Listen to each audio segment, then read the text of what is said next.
Hello dear student. तो आज हम लोग केमिकल बॉन्डिंग का एक और टॉपिक करने जा रहे हैं जो कि है हाइब्रिडाइजेशन।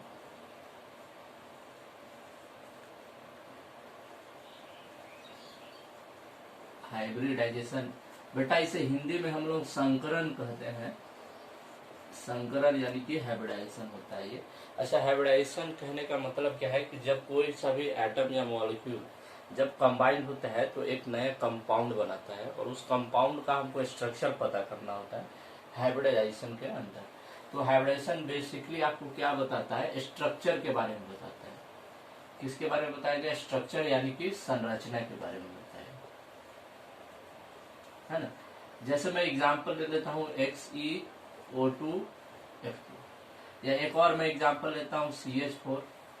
तो अगर मुझसे पूछा जाए कि XeO2F2 या CH4 का स्ट्रक्चर क्या होगा तो मैं इसको कैसे सॉल्व करूंगा?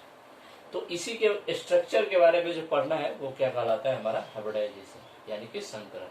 अब हाइब्रिडाइजेशन निकालने के लिए आपको दो चीज आना चाहिए। पहला क्या कि आपको पता होना चाहिए कि एलिमेंट्स जो है, जितने भी एलिमेंट्स है उसके वैलेंस इलेक्ट्रॉनों की संख्या कितनी है।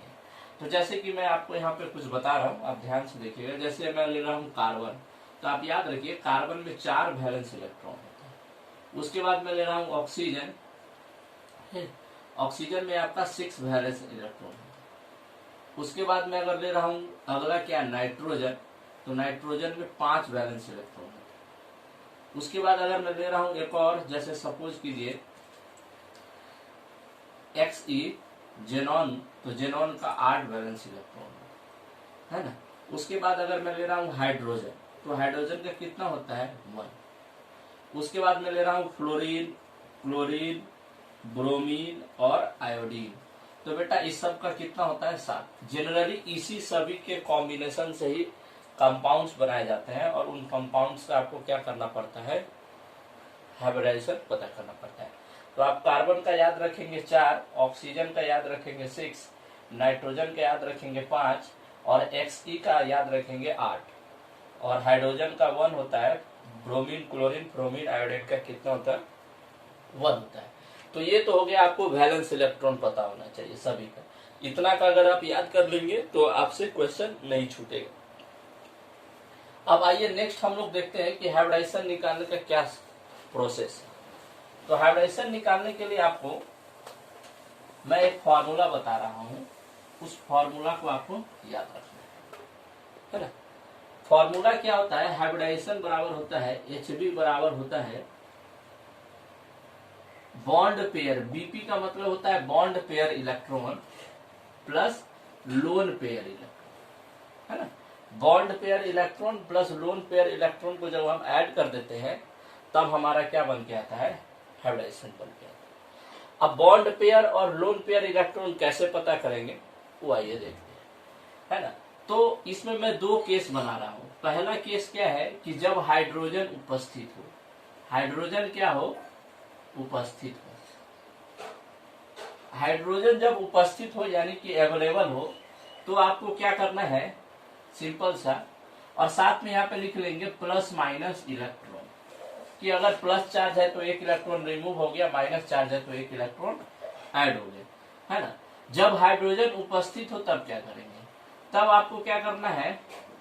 टोटल वैलेंस इलेक्ट्रॉन को सम करना है। क्या करना है इसमें? सम करना। सम करने का मतलब क्या होता है? जोड़ना है और उसको डिवाइड करना है किससे? 2 से डिवाइड करना है ना। तो यहाँ आपको क्या निकल के आएगा? ये आएगा bond pair electron. Bond pair electron हम कैसे पता करेंगे? टोटल वैलेंस इलेक्ट्रॉन को हम 2 से डिवाइड कर देंगे तो वो हमारा क्या निकल के आ जाएगा? Bond pair electron. ठीक, तो ये हो गया बॉन्ड पेयर। और लोन पेयर तो पता है, जो रेस्ट बच जाएगा उसी है, वही हमारा क्या होता है? लोन पेयर इलेक्ट्रॉन, है ना। जैसे कि मैं एग्जांपल ले रहा हूँ CH4। अब मैंने आपको अभी बताया था कि कार्बन में वैलेंस इलेक्ट्रॉन की संख्या कितनी है? 4 और हाइड्रोजन में कितनी है? 1। तो हमको सबसे पहले क्या करना है? टोटल वैलेंस इलेक्ट्रॉन का सम करना है। तो कार्बन का 4 हमने लिख लिया, प्लस करना है। अब हाइड्रोजन कितना है? यहाँ पे 4 और एक हाइड्रोजन का 1, तो हम लिखेंगे 1 गुने 4। अब फिर मैं इसको किससे डिवाइड दे दूंगा? 2 से। तो जब मैं 2 से डिवाइड दे दिया यहाँ पे, तो 4 + 4 यानी कि 8 डिवाइडेड बाई 2, और ये इसको जब हम काटेंगे तो आ गया 4। तो हमारा बॉन्ड पेयर की संख्या यहाँ पे कितनी हो गई? 4। और लोन पेयर की संख्या यहाँ पे कितना हो गया? 0। जब पूरी डिवाइड हो जाए तो बॉन्ड पेयर की संख्या 4 और लोन पेयर की संख्या क्या हो गई? 0। तो इस तरीके से आप हाइब्रिडाइजेशन पता कर सकते हैं। ठीक, ये तो हो गया जब आपका हाइड्रोजन उपस्थित हो। जब 4 होगा तो ये क्या कहलाएगा? sp3 कहलाएगा, है ना। अभी मैं आपको पूरा चार्ट बताऊंगा इसमें कि किसका क्या हाइब्रिडाइजेशन होता है। ये तो मैं आपको बता रहा हूँ बॉन्ड पेयर इलेक्ट्रॉन कैसे निकालते हैं। जब हम बॉन्ड पेयर इलेक्ट्रॉन निकाल लेंगे तो उसके बाद उससे संबंधित हाइब्रिडाइजेशन में चले जाएंगे। ठीक, अब देखिए जब हाइड्रोजन नहीं उपस्थित हो तब बॉन्ड पेयर इलेक्ट्रॉन कैसे निकालेंगे। तो जब हाइड्रोजन नहीं उपस्थित हो, है ना, दूसरा क्या है? हाइड्रोजन उपस्थित नहीं हो, है ना, हाइड्रोजन उपस्थित नहीं हो, तब आपको बॉन्ड पेयर कैसे निकालना है? बॉन्ड पेयर ऑफ इलेक्ट्रॉन कैसे निकालेंगे? आपको क्या करना है? टोटल वैलेंस इलेक्ट्रॉन पता करना है, और उसको डिवाइड किससे करना है? 8 से डिवाइड करना है। जब हाइड्रोजन उपस्थित रहे तो आप उसको 2 से डिवाइड करेंगे, जब हाइड्रोजन उपस्थित नहीं हो तब 8 से डिवाइड करेंगे। जैसे मैं एग्जांपल ले रहा हूं XeO2F2। अब मुझे इसका बॉन्ड पेयर ऑफ इलेक्ट्रॉन पता करना है, और जब बॉन्ड पेयर ऑफ इलेक्ट्रॉन पता कर लेंगे तब हमारा क्या आ जाएगा? हाइब्रिडाइजेशन आ जाएगा। तो बॉन्ड पेयर ऑफ इलेक्ट्रॉन कैसे पता करेंगे? बीपी बराबर हम कैसे पता करेंगे? देखिए जेनॉन का कितना होता है? अभी हमने आपको लिखाया था 8, और 2 ऑक्सीजन है तो 2 इंटू कर देंगे, ऑक्सीजन का कितना होता है? 6, प्लस 2 फ्लोरीन है तो 2 इंटू 7। अब मैं इसको किससे डिवाइड दे दूंगा? इसको फिर मैं 8 से डिवाइड दे दूंगा। तो सम करेंगे तो 8 दूना ये 6 दूना 12, 8 20 और 7 34। ये आ गया हमारा 34 डिवाइडेड बाई 8। अब आप देखेंगे तो ये इसके नियरेस्ट आपको काटना है तो ये 4 टाइम कट जाएगा। 8 चौका 32, और साथ में आपको कितना इलेक्ट्रॉन बचेगा? 2 इलेक्ट्रॉन। ठीक ना।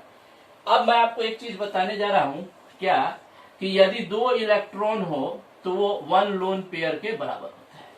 यदि 4 इलेक्ट्रॉन हो तो वो 2 लोन पेयर के बराबर होता है, और यदि 6 लोन इलेक्ट्रॉन हो तो वो 3 लोन पेयर के बराबर होता है। यानी 2 इलेक्ट्रॉन का 1 लोन पेयर होता है।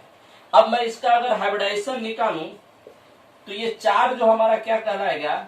ये 4 जो होगा ये हमारा बॉन्ड पेयर बराबर 4 हो गया, और लोन पेयर जो हमारा यहाँ पे निकल के आएगा, देखेंगे 2 इलेक्ट्रॉन का कितना लोन पेयर है?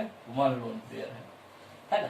तो अब हम यहाँ पे इस फॉर्मूला पे रख देंगे। तो रखने के बाद क्या आएगा? देखिए इसको मैं थोड़ा मिटा देता हूँ।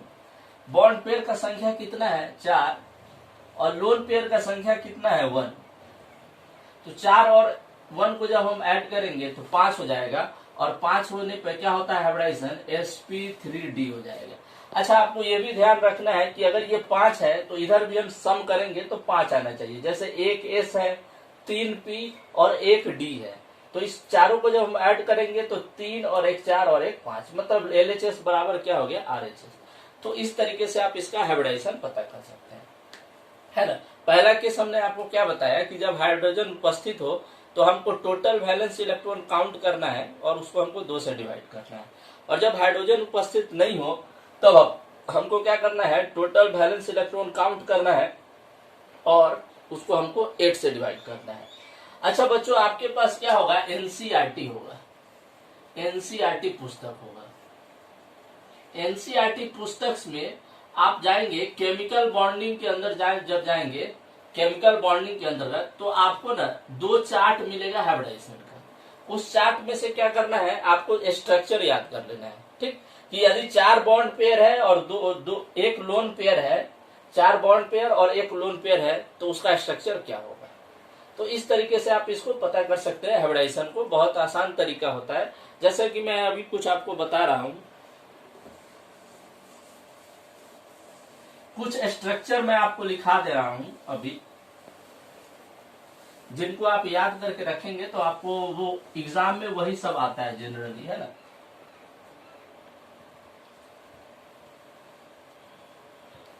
मैं यहाँ पे आपको कुछ स्ट्रक्चर लिखा दे रहा हूं जो जनरली पूछे जाते हैं एग्जाम में, वही सबसे ज्यादातर क्वेश्चन ही रहता है, तो आप उनको देखेंगे तो हो जाएगा।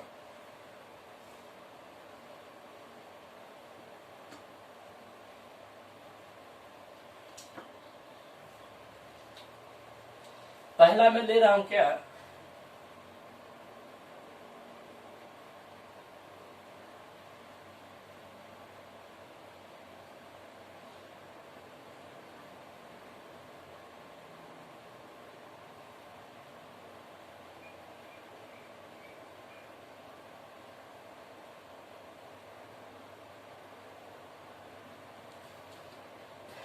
तो यहाँ पे आपको मैं पहला जो दे रहा हूं कि यदि बॉन्ड पेयर की संख्या 2 हो और लोन पेयर की संख्या 1 हो, है ना। आप बॉन्ड पेयर और लोन पेयर कैसे निकालना है वो हम देख चुके हैं अभी।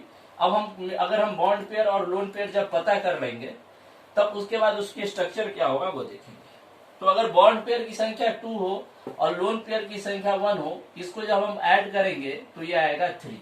जब 3 आएगा तो इसका संरचना क्या हो जाएगा, sp2। देखेंगे sp2 को जब ऐड करेंगे 1 s और 2 p तो ये 3 आना चाहिए, है ना। और जब 2 बॉन्ड पेयर और 1 लोन पेयर हो तो इस समय इसका स्ट्रक्चर कैसा होता है, तो याद रखेंगे टी आकार का होता है, सॉरी त्रिकोणीय समतलीय होता है, सॉरी गलती हो गई, त्रिकोण समतलीय होगा, कुछ इस तरीके से होगा। यहाँ पे ऊपर लोन पेयर होता है, यहाँ पे आपका मान लेते हैं ए है और ये ए है, ठीक। तो इस तरीके से आप इसको पता कर सकते हैं। इसका संरचना कैसा होगा, त्रिकोण समतली, त्रिकोण समतली, और इंग्लिश में इसको बोलेंगे ट्रायंगुलर प्लेनर। क्या बोलेंगे,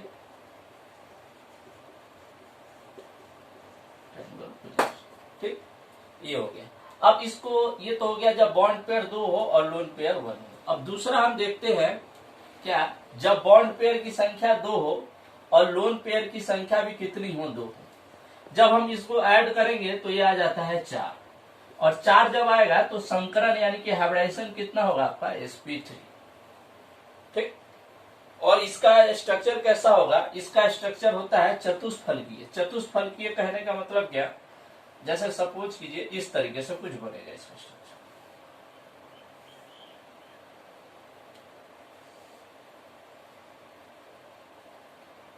इसको ऐड करेंगे ऐसे,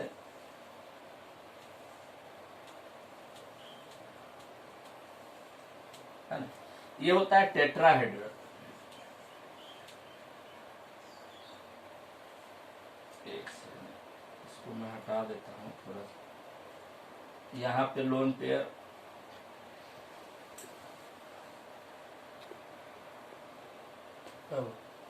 बैटरी टेट्राहेड्रल,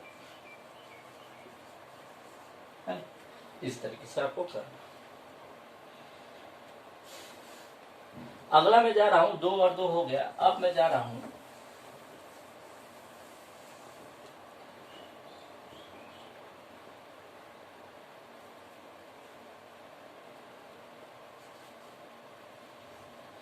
कि यदि बॉन्ड पेयर की संख्या 1 हो और लोन पेयर की संख्या, सॉरी बॉन्ड पेयर की संख्या 3 हो और लोन पेयर की संख्या 1 हो, इसको जब हम ऐड करेंगे तो ये आ जाएगा 4 यानी कि sp3, और इसका स्ट्रक्चर आपको जो होगा वो होगा पिरामिड की तरह से,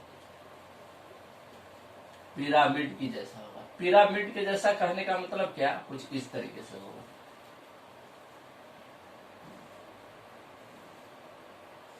इस तरीके से होगा ना, पिरामिड की तरह होगा, जहां ऊपर में आपका क्या रहेगा, लोन पेयर रहेगा। तो कभी कभी आपसे लोन पेयर भी पूछा जाता है, तो लोन पेयर कैसे निकालते हैं पिछले हम देख चुके हैं, पिछले क्लास में, है ना, सॉरी अभी जो तुरंत देखे थे पिछले क्लास में, है ना। तो यदि बॉन्ड पेयर की संख्या 3 हो और लोन पेयर की संख्या 1 हो तो 3 और 1 को जोड़ेंगे तो आ जाएगा 4, और 4 बराबर sp3, लेकिन इसका स्ट्रक्चर कैसा होगा, पिरामिड, है ना। अगर यहाँ पे लोन पेयर नहीं रहता है, केवल 4 रहता तो ये हो जाता है क्या, टेट्राहेड्रल, ठीक। अब हम लोग नेक्स्ट देखने जा रहे हैं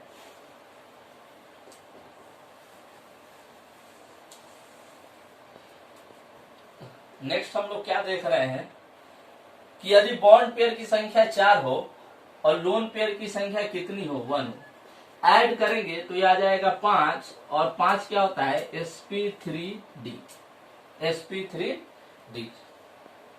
और इसका स्ट्रक्चर हो जाएगा आपका triangular biplane, triangular by pyramid,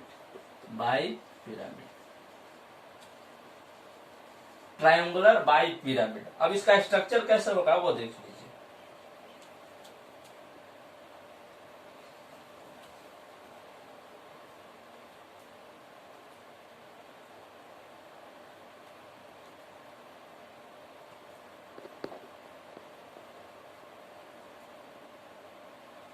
इसका स्ट्रक्चर होगा आपको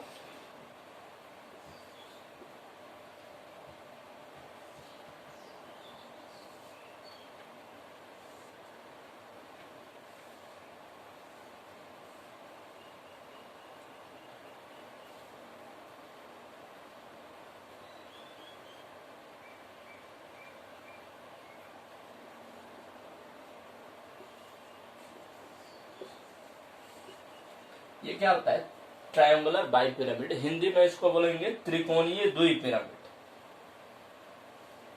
अब मैं नेक्स्ट जा रहा हूं,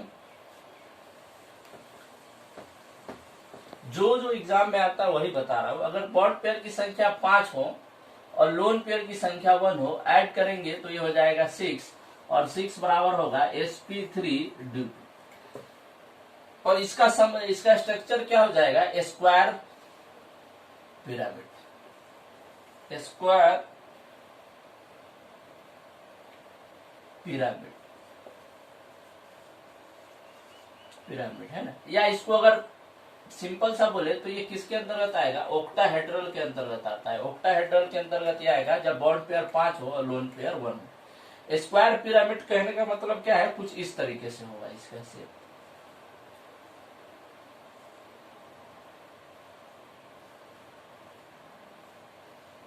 ये आप देखेंगे तो ये स्क्वायर पिरामिड की तरह आपको नजर आएगा, है ना। ये होता है स्क्वायर पिरामिड।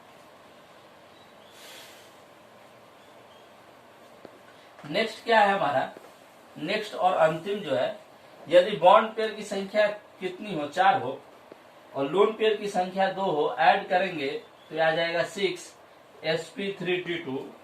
और इसका स्ट्रक्चर कैसा होगा, इसका स्ट्रक्चर होगा स्क्वायर प्लेनर, स्क्वायर। अब स्क्वायर प्लेनर कैसे होगा देखिए, कुछ इस तरीके से आपको दिखाई देगा।